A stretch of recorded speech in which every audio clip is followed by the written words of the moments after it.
Well, to let you know, I have mine also. Oh, good. But it's just to show you the faith I have in the technology. It's nitro treated water. Oh boy, that's a new kind of cocktail. Everyone has asked me, "Will you drink it?" And I said, "All right." And if you So, believe that, I have some land for you. oh my goodness. All right, so someone else is joining us right now. As soon as she joins, I'd like to introduce our speaker who has got a sense of humor, obviously. Okay. First, I want to thank John Smith for joining us and for helping our brains grow a little bit as we enjoy our cocktails. John is doing something really amazing. He's helping to transform nitrogen from something that harms our estuaries and our groundwater and can cause eutrophication, which leads to algal blooms, and he can help us transform it into inert nitrogen gas. And so he does a little bit of magic. And so thank you, John, for bringing your magic to us and helping us understand it a bit more. Would you tell us a little bit about your connection to the island just for a minute, and then I want to go around the room and have people introduce themselves? That would be wonderful. My relationship to the island goes back to, showing my age, 1978, when I was here for 6 months. First time I came, I was going to stay 2 days and visiting a friend, and I got a job and just stayed for 6 months. And during that time, that's when I had my bachelor's degree, one of my first bachelor's degree of many. And then I applied for my master's and left the island and got other various degrees. And then when I got married, my wife and I and son came here for a visit and wound up buying a house slash rental slash investment because I was still working for industry at the time. So fast forward 25, 22, 23 years, I retired and said, I'll just go down and fish and consult a little bit and hang out. And one thing led to another. And I got introduced to the Michael and Melinda Loberg at a conference on nitrogen that was organized by the MV Commission. And that was, I think, 3.5, 4 years ago. Time flies, but it went very quickly. And so I worked with Tisbury to put together a grant application. And we got the grant, the Tisbury got the grant, and we installed and developed 10 systems that are now installed in Tisbury and operating. And as part of that, it was, all right, it looks like we're going to have to set up a company, and this is how Clean2 was actually invented. So I got together with 2 or 3 of my partners now slash investors, and we have, we're all committed to now seeing if this nitro technology can be something that can actually help the Cape and the islands with the nitrogen issue. And one thing I'd like to say, there's 3 partners that I have, and together we represent 400 years of experience. So you can do the math. So that's my story, and I'm sticking to it. Well, thank you, John, for being here and sharing that knowledge and experience. I have the fortunate privilege of knowing all of you, but I forgot to say I'm Emily Reddington. I'm the Executive Director of Great Pond Foundation, and I'm also a biologist. So I appreciate all the knowledge and the science that you're bringing to this, John. We have with us some illustrious members of Great Pond Foundation. We've got the Rukeyzers, Bob and Leah. Bob is our treasurer, keeping us afloat in so many ways. So Bob, I don't know if you wanted to say anything. We, in the spirit of going back to ancient history, we came here for an overnight visit in 1968 and fell in love.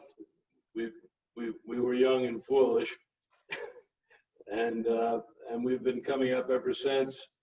We discovered heaven on earth, which is to say the Great Pond. And late 1999, and we've been living here ever since. Great. We think this is the greatest secret ever told, or not told. Gets under people's skin. Anne, I don't know if you are going to stay muted or not, but Anne Mazar is also on our board of directors, and she keeps us in line in many ways. So thank you, Anne, for everything you do. We also have Bob Goodman joining us from Cracktuxet, so one of our closest neighbors. So that's the cove to the southeast that's sometimes connected to Edgartown Great Pond, by the sluiceway or not, but historically was a part of Edgartown Great Pond. So thanks, Bob, for joining us. I didn't know if you wanted to say anything. No, I'm just keen to hear about how to keep the nitrogen out of the pond. Okay. You're in the right place then. And Rob Hughes has some of the probably the longest ties to Edgartown Great Pond. He's with us from a different time zone, but has deep roots on the pond.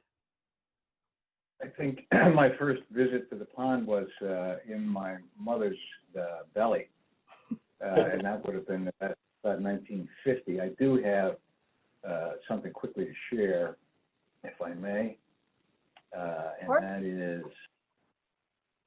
can you see the photograph? Mm-hmm. Yes. So this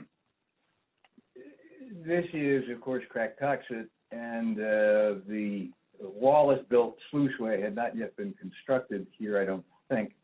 I think this is probably a circa 1950, though I'm not sure. But as you can see, the buildup of pressure in Cracktuxet built its own way round. And when we were kids, this was the place to catch the blues.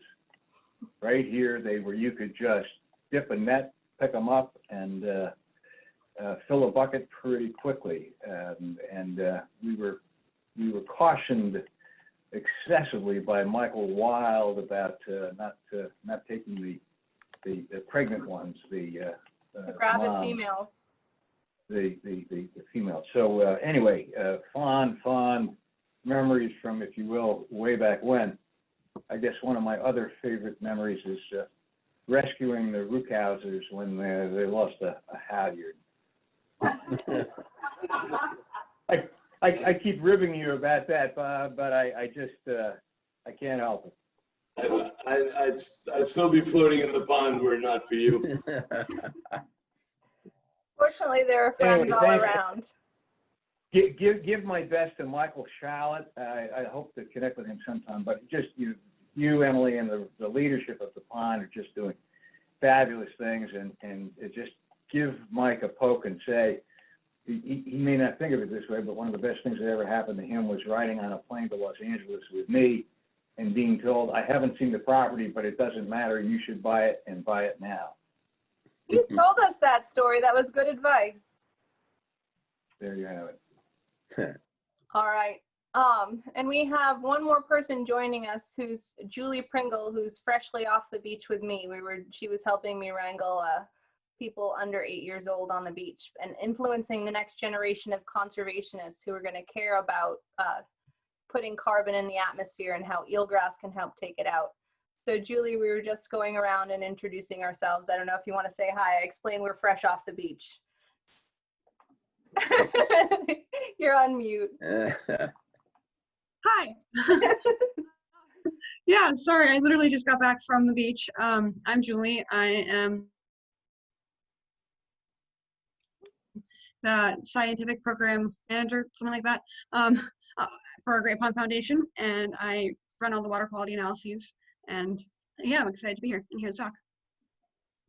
So I think Anne is trying to rejoin us. She might be having internet connections. All our reliable fiber optic cables are not reliable right now. John, would you mind taking the floor? No, I'd be happy to. And when, first of all, it's my pleasure to present. And, you know, I don't know if this is the first, it is for me, the first cocktail event I've been to where wastewater treatment was the topic of discussion. So this is a first for me, but I can't speak for all of you. But anyway, but I do want to thank the foundation for uh, allowing me the time to tell the story of what I've been doing for the last 3.5, 4 years on the island and the Cape, trying to figure out the best way to help with the nitrogen. And hopefully you find the next half hour or so interesting. And as I'm talking, please feel free to stop and ask questions. I think probably the boringest thing would be to let me talk for 20 minutes. So feel free to stop and interject or, challenge me, whatever you may think. But what I'd like to do is ask a question first, because you're with such an educated and dedicated group. I don't want to get too basic, but does everyone really understand a Title V septic system? If you do, I don't have to spend any time on that, but I could, if it makes sense, a few minutes. No. Okay. Well, what you have, which most of I'd be the homes, delighted to hear about it. most of the homes on the island are on septic systems and also on the Cape. There is central sewering and wastewater treatment in Edgartown, which handles the town and maybe some areas close by. I myself live in the Dodgers Hole area, which is on septic. And then you have a wastewater treatment system in Tisbury and one in OB. So most of the island is on septic, and a septic system, which in Massachusetts is referred to as a Title V. It's in essence a septic tank that receives the wastewater, solids settle out, and then the overflow goes to a leach field or a leaching pit. And what happens in that leaching pit is you then have any suspended solids that are left, but primarily the organic carbon that's associated with wastewater that's soluble, that wastewater gets degraded. So as the water then percolates through the leach field, it gets transformed. What does happen though is that wastewater also contains a lot of nitrogen, and nitrogen comes in the form of proteins. And proteins break down, and what you're really left with is ammonia nitrogen, and then that ammonia nitrogen gets transformed in the leach field to nitrate nitrogen. So it just changes the form. It does not reduce nitrogen to any significant extent. So what you have the leach field doing, it's done a great job and continues to do a great job for removing organics, but it only transforms nitrogen. It does not remove it. So when you say organics, you're talking about carbon, right? Carbon, yes, organic carbon. Yes, thank you for that. So it Yep. deals with carbon, but it doesn't, all it does is take a concentrated amount of nitrogen and turn it from ammonium to nitrate, which is still Yes. harmful to our estuaries. Yes, it's still, the estuaries can use either ammonia or nitrate, and it just gets transformed. So that's the nitrogen that then gets in the subsurface, and eventually, due to the connection of the groundwater with ponds and whatnot, you have a elevated nitrogen concentration, which is now causing issues, if you will, in terms of eelgrass habitat reduction. And the issue, pretty much, I would say every pond on the island is impacted, some to more degrees than others. And what the issue that we have to address is, how do we maintain it? Because if we continue to develop and population growth on the island, you'll have more nitrogen going into the Great Pond and other estuaries. And you see it now in Tisbury. The reason they were interested, and they came up with regs that any new development has to have a nitrogen reducing system if they're doing new construction or current system has failed because of Tajmu and Lagoon Pond. But back to. Do you know the nitrogen concentration in Lagoon Pond? It varies. The MV Commission, if you go to their website, they have reports. They've been doing monitoring for the last 2 or 3 years of all the ponds. And at certain locations where you don't have, we were talking, Emily, of the flushing and flow through, where you have some flushing, the nitrogen level's lower, but up at the end of the lagoon that is receiving the water, say Lagoon Pond, up near Barnes Road, the concentration could be, 0.5 to, in that area. But again, and the same with Tajmu. But it doesn't take a lot of nitrogen. It 0.1, 0.2 part per million can cause significant issues. Now, the issue, what really has, was an eye-opener for me is because of the work we did in Tisbury and the implementation, people on the Cape are interested. And through the Buzzards Bay Coalition, we installed 4 units on in West Falmouth.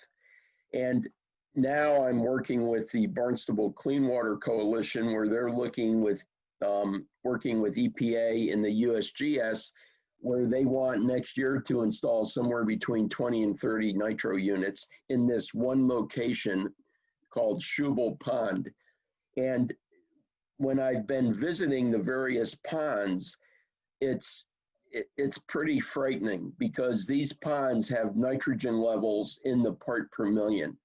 And right now, many of the ponds over there have cyanobacteria. You cannot swim, your dog cannot swim, you can't fish, and it's really frightening. And what that's happening is the Cape Cod Commission is now afraid of seeing a reduction in tourism, home values. I know myself, when I was over on some of these ponds, they're beautiful.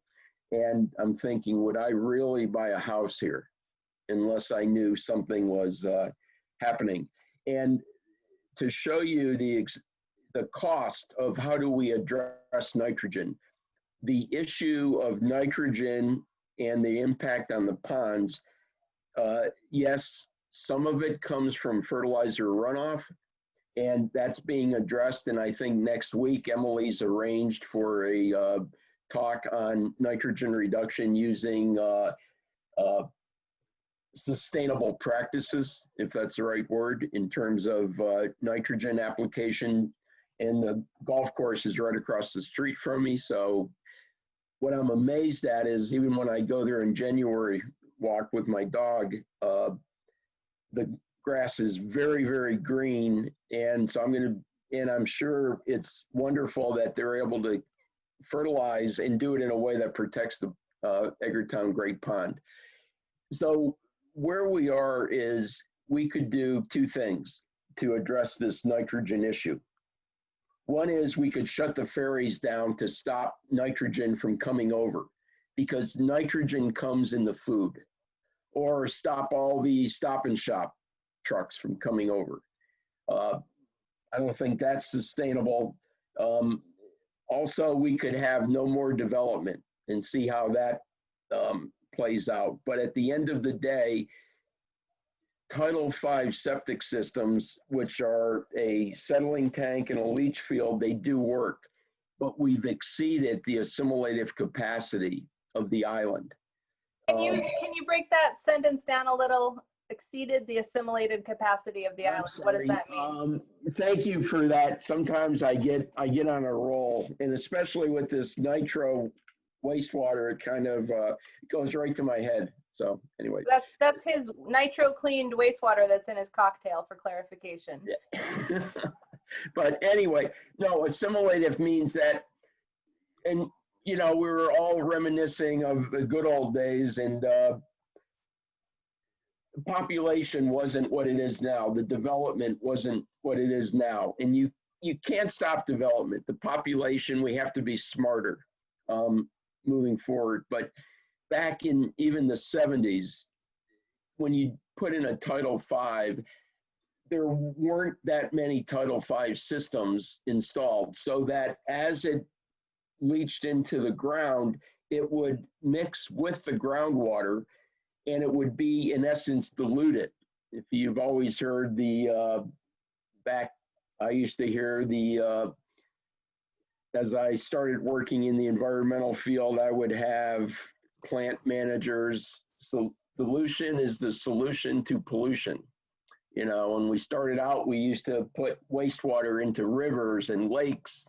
We used to dump in the ocean. I'm sure in the island, we had pipes going from OB out into the ocean, and it worked.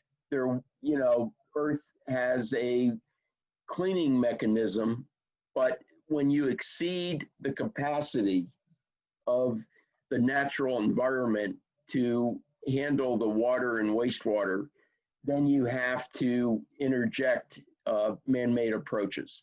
And that's what I mean by assimilative capacity. So if we're thinking about natural landscapes before humans made high density housing in attractive areas, say at the Great Pond, we know that there's nitrogen from deer. We know that there's nitrogen coming from all these animals, and the natural sort of ecosystem, the fungus, the bacteria, the anaerobic metabolism, everything is able to kind of keep up with that nitrogen transformation. But when we pack in a bunch of houses in a desirable area, that's when we exceed the capacity. Is that what you're saying? Yes, and it's the septic, and that is, you may still have some naysayers, but it's a quantitative fact that 70–80% of the nitrogen that's in the ponds on the island in the Cape is from septic. And again, the Massachusetts Estuary Project, University of Dartmouth, has studied every pond in the Cape and islands, and it's all demonstrated that it comes from the septic, and it's due to the growth that has happened with people realizing the special place the island is and wanting to be a part of it. And so we have to do it smarter, and I don't say regulate or control growth, but we have to be smart of what we want to do on the island moving forward with zoning and whatnot. And the other thing I will say, putting sewers in and big treatment systems like we have in Edgartown, they do work.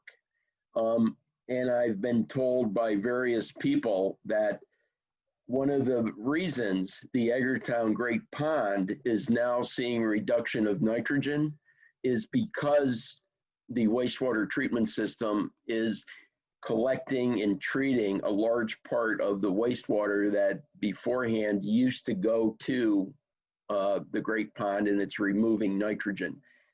That does work, but as far as how do we do this going forward, I want to give you an example. The town of Barnstable, just the town of Barnstable, is looking at a 20 to 30 year program to tie in 10,000 homes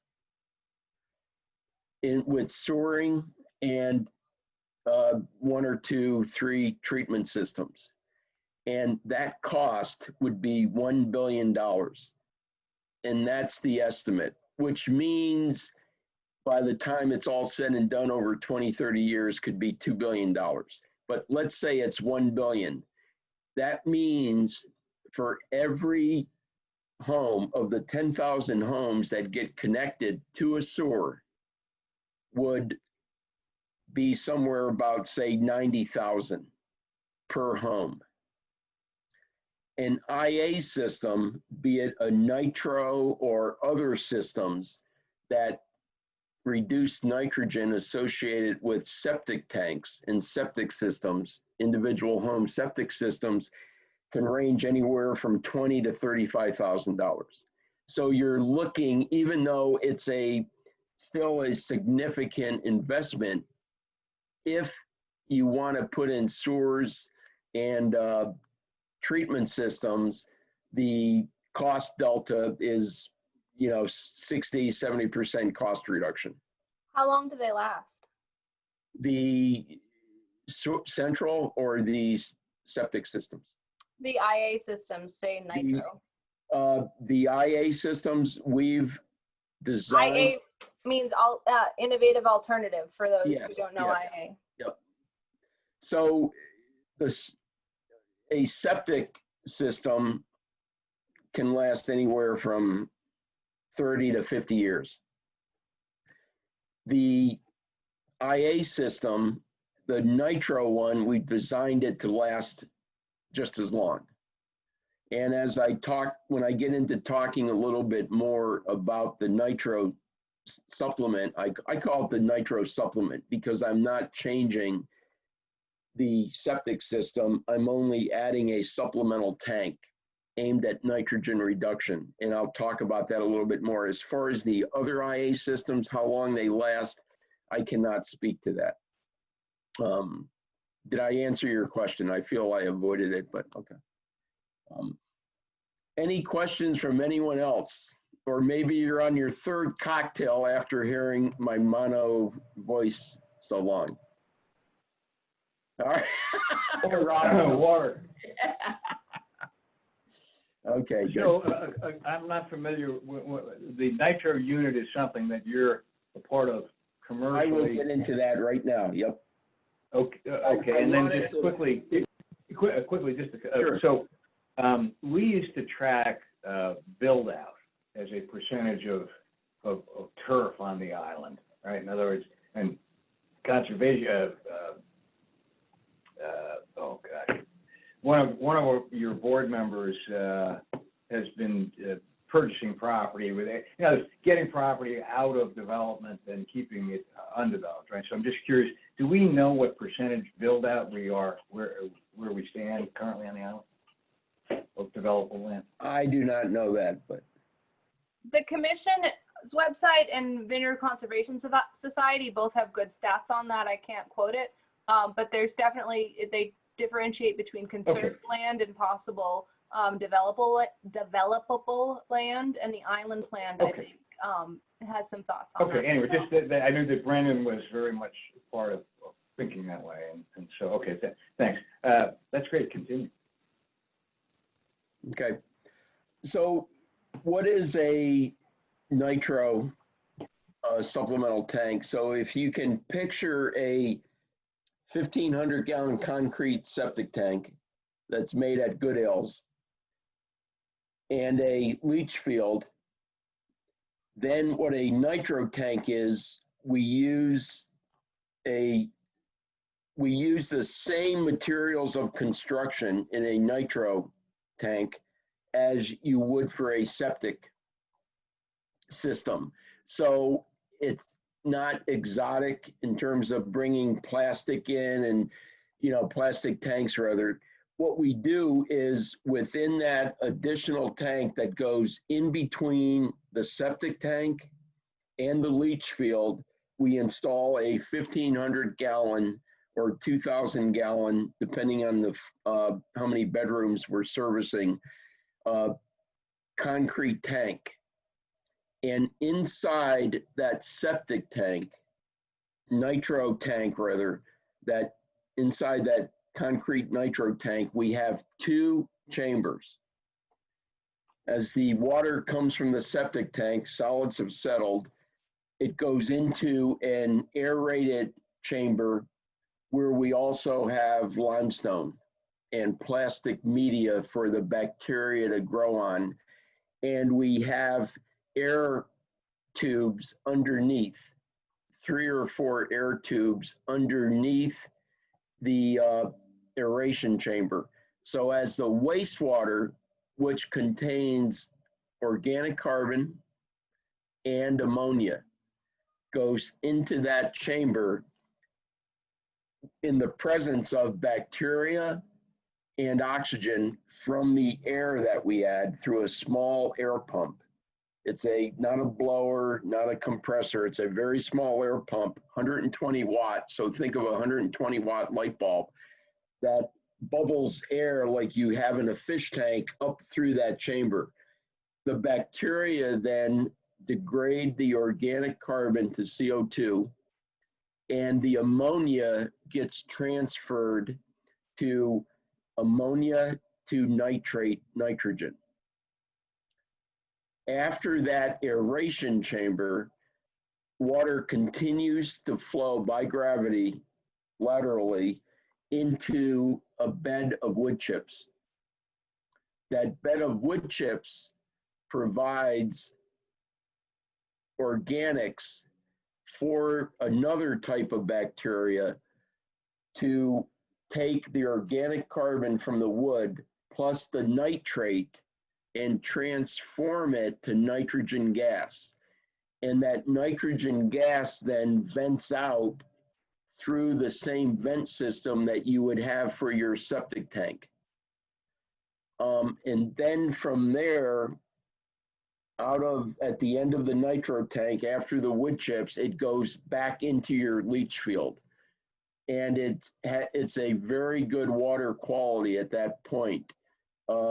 You have 90% or more reduction of organic carbon, 90% or more reduction of suspended solids, and 90% or more reduction of total nitrogen. So that the effluent that is, and again, effluent means treated wastewater, that treated wastewater then is a very high quality. And what I'm working on now, as I've been around the island and we've installed units in Tisbury to date, that I noticed that when it comes to a septic system, yeah, people, homeowners will install it. But when it comes to lawn irrigation for their flower beds and for the lawns, they take much pride in it, and they also need water, especially during the last month of August and end of July. We had very dry.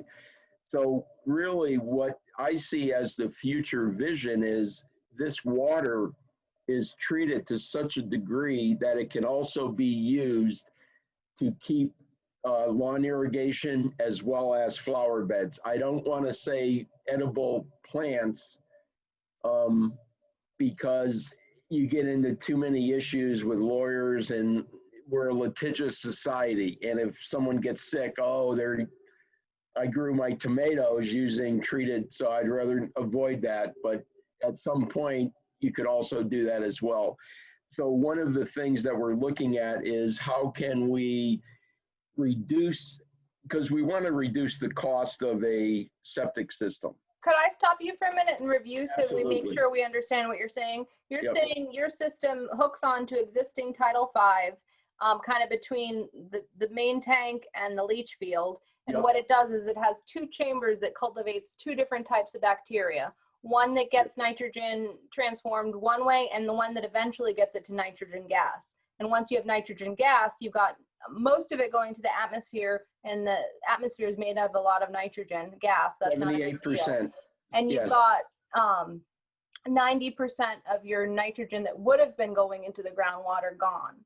Yes. Okay, how does that compare, the 90% reduction in carbon, organic carbon, and also nitrogen? How does that compare to what's coming, the effluent from a wastewater treatment plant, if people were on sewer? Oh, it would be for a properly operated, for example, I know the data with Tisbury the best because I've been working with them with the nitro systems. But our goal is to, and as we put in these 10 units, nitro units, we did learn materials of construction, what works, what doesn't work. But the goal in the most recent data is showing that we compare and have the same level of treatment as the Tisbury POTW in Are they a terms of tertiary nitrogen. system? Sorry? Are they a tertiary system? They have nitrogen reduction.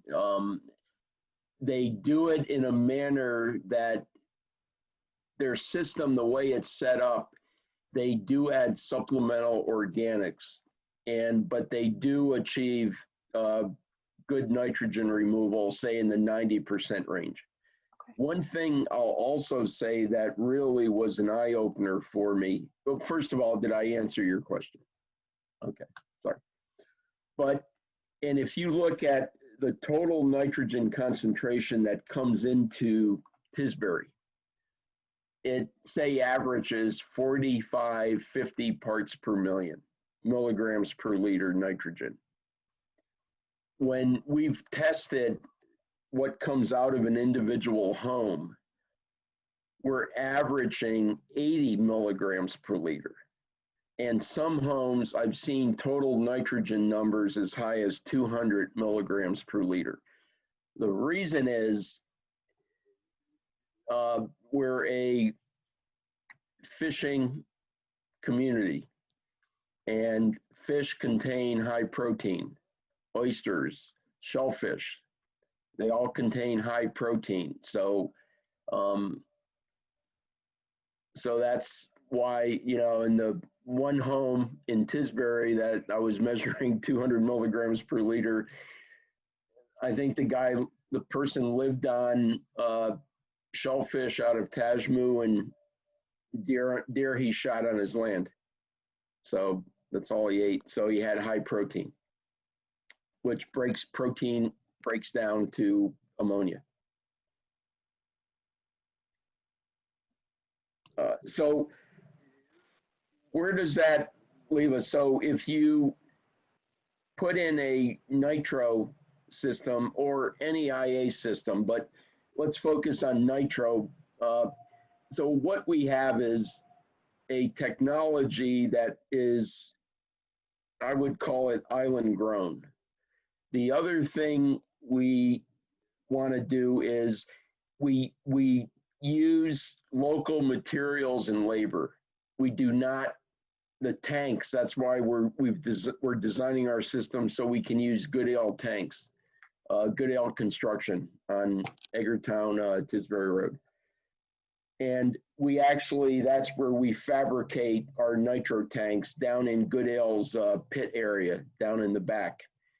And we do bring in, you mentioned how long it lasts. We do import limestone and we import plastic lumber. We use plastic lumber as you would on decking for the baffling to make the different chambers because we want it to last forever. And as far as how long the wood chips will last, I'm not an expert in wood chips, but other people that have used wood chips for treating runoff from agriculture, as long as you keep the wood chips flooded, they should last anywhere from 20 to 30 years. And we do have measures that if we do need to replace the wood chips, just as you would go into a septic tank, you have ports that you can go in and pump out a septic tank. You can go in and pump out the wood chips and add fresh wood chips into the unit. But that would be a low O&M. The other O&M, operating and maintenance, sorry.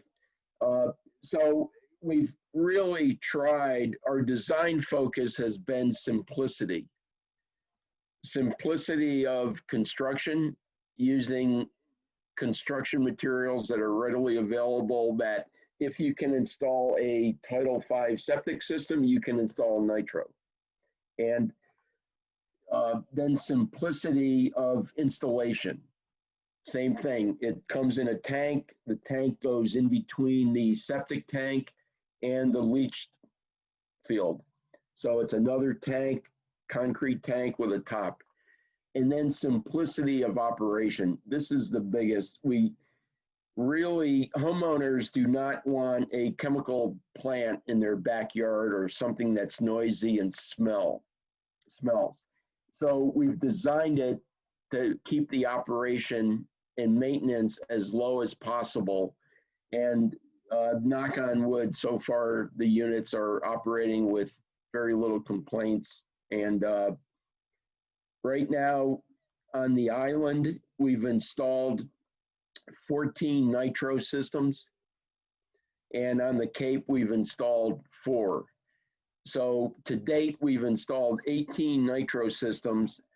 For the remainder of this year and into 2021, we're looking to install another 30 to 50 on the island and the Cape. So what our focus now is to get, because there are a lot of innovative alternative systems that are being offered.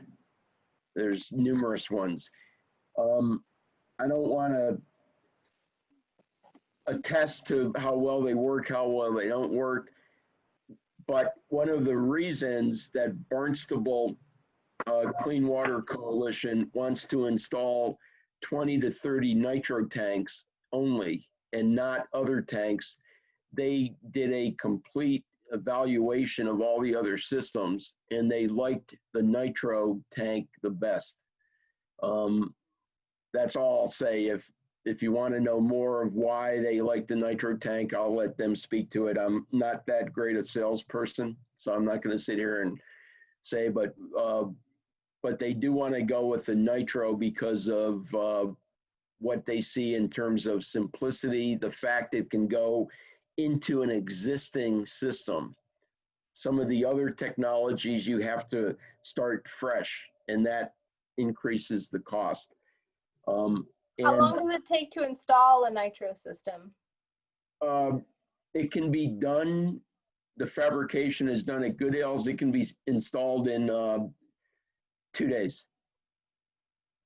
And we just installed one at, if you know, Amy Hambrick's house on Lagoon Road, right down the road from in back of by the MV Museum. We just installed one and that took 2 days. So what we want to do with the installations is to get the technology demonstrated to where people, all the stakeholders, regulators, homeowners, selectmen have confidence in this system moving forward. And again, I do want to recognize and thank Michael and Melinda Loberg and Tisbury for, 3 years ago when we applied for a grant, they took a risk. And it's working well, and hopefully we'll have another option for homeowners and people like the Edgartown Foundation to consider if this is something that they see as helping to improve and maintain the quality of the pond. Thank you for giving us so much information and taking us through that. I think people have questions, starting with Rob. And let me say one more, and as you go to future cocktail parties, feel free to use any of this info. Thank you. So thanks, John. In the nature of what can we do right now, 2 questions. The second one is going to be relating to Cracktuxet, only because I see Bob from that part of the world. But and just as an aside, I see a Barnstable white paper of 2002, which shows quite a scientific comparison, and the fact that they're talking to you, I would think is an endorsement. We have on Herring Creek Farm 6, I think, RUC systems. When we specified those in 2001, they were the state of the art. Is the nitro unit you're talking about something that could be attached to that extant system and improve what it is we're doing or not doing out there? That's a very good question. I wish I had a good answer. The reason is I do not understand all the nuances of a RUC system. I was on the high school golf team, and when I was playing, I was always worried about what my opponent was doing. Finally, the coach pulled me over and said, "John, this isn't a contact sport. You play your game. You just have to beat yourself. The hell with him." And so when I started on the nitro, I said, I'm not going to spend a lot of time and effort understanding what other systems are doing. So I really haven't, I'm not that familiar, but what I would be happy to do is come and visit and see one of the units and get a better Well, understanding. Got it. I didn't mean to get into the competitive nature of it, but No, but is your I product have something no that idea can how be- they work. Yeah, okay. Is your product something that can bolt onto existing systems, or does it replace them? If the IA system is, that no one's ever asked that before. That's why I said it's a really Okay. good question. But what Okay, I'm focusing on is supplementing a existing Title V with no IA system. Now, the reason, what would be, the first question I would have is, what would be the reason for you to want to replace a IA system that was installed? It may be operating well. If it's not operating well, then we could consider what could be done to put a nitro supplement to that at the lowest cost possible. and that's what I had in mind. In other words, if what we have could be made better. Okay, and then I guess Bob Goodman's departed, but, and I know, Emily, we're going to have another discussion about cracked tuxes, which is a whole other discussion, but, and whether or not this is what John is talking about is triage or not, right? In other words, are there existing sources of nitrogen that we could immediately relieve through some rapid deployment of this product, but perhaps not? I think where you start with cracked tuxid is understanding what the nitrogen concentration is, what the phosphorus concentration is. And that's, I think, something Yeah. we're going to start working on in September. But the answer likely isn't one solution, but a combination of them. Because the way the Yeah. groundwater flows to cracked tuxid, you're dealing not just with the riparian owners and what their properties are putting into the pond through landscaping and through septic, but also you're dealing with the flow of groundwater through the watershed, because it concentrates, unfortunately, in that area, in that corner near cracked tuxid, based on historical research. So there's this, because it's a complex sort of structure of nutrients funneling into that pond, that means the solution needs to be complex. I wish it were just simple, but I think it's going to take a few different solutions. Yeah. Emily, if I could ask, is the source of the nitrogen, I'll call it upgradient, out of the environs of the Great Pond? Like upstream more? It's a combination. So we're dealing with nitrogen not only from the immediate shoreline, but definitely upstream if you look at the sub watersheds. So that hasn't been reanalyzed recently. So that's work that we're, I think, going to be taking on in 2021. And we've started to collaborate with hydrologists at the EPA. And so now we have ideas where we need to look, and it's time to go back to the groundwater measurements and say, what are the readings? And what can we do about them? Because once we identify sort of big concentrations, the science has and the engineering has kind of advanced quite a bit since the last time we looked at this. So thank you, John, for being part of that advancement, because you're one of the solutions to our problem. Yeah, you're welcome. Thank you. Does anyone else have questions? Because we don't want to keep people from dinner, but we want to make sure their questions are answered.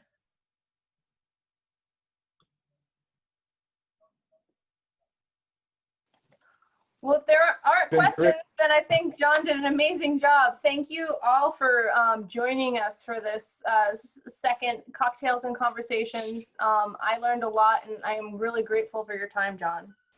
Okay, and like I said, anytime you have any questions or you want me to visit any site, I'd be happy to, do whatever I can to help. Emily, I actually had a question. This is Ann Mazar. Yay, Ann. Hi, I was just wondering, like, what's the cost, if I had, you add it to a normal Title V system, what's like the average cost of a nitro system? Yes. And I know it varies, but. That's a good question. Let me give you, for the 10 installations at what we learned from Tisbury, and these are actual numbers, for a what we call a retrofit. That is, there's an existing Title V septic tank and an existing Title V leach pit or leach field. That installation can range anywhere from $15,000 to $30,000. And the reason I say that is, if you think of going into a septic system, existing septic system that's maybe 15, 20 years old or older, it's like going into an older home and saying, oh, I'm just going to replace the faucet, and you wind up replumbing and putting a whole new sink in. Because when we went and started putting in the tank in some older systems, we were thinking that price cost was going to be in the 15, 17,000 range. And once we started digging, we found that the piping was bad. The other ancillary boxes, it's called a D-box, distribution box, were bad. They had to be replaced. And so by the end of the day, you're putting in a much, much more upgraded system. But directly answering your question, for a retrofit, the average was $17,000. And for a brand new system, it can range anywhere. That is for a complete new septic tank, new nitro tank, and new leach field. That cost could range anywhere from $25,000 to $35,000, depending on site-specific factors. Thank you. Thanks again, John. Thanks again, Emily. Sure. Thanks, everyone. Thank you. Hope you guys have a great dinner. All right, you too. Bye.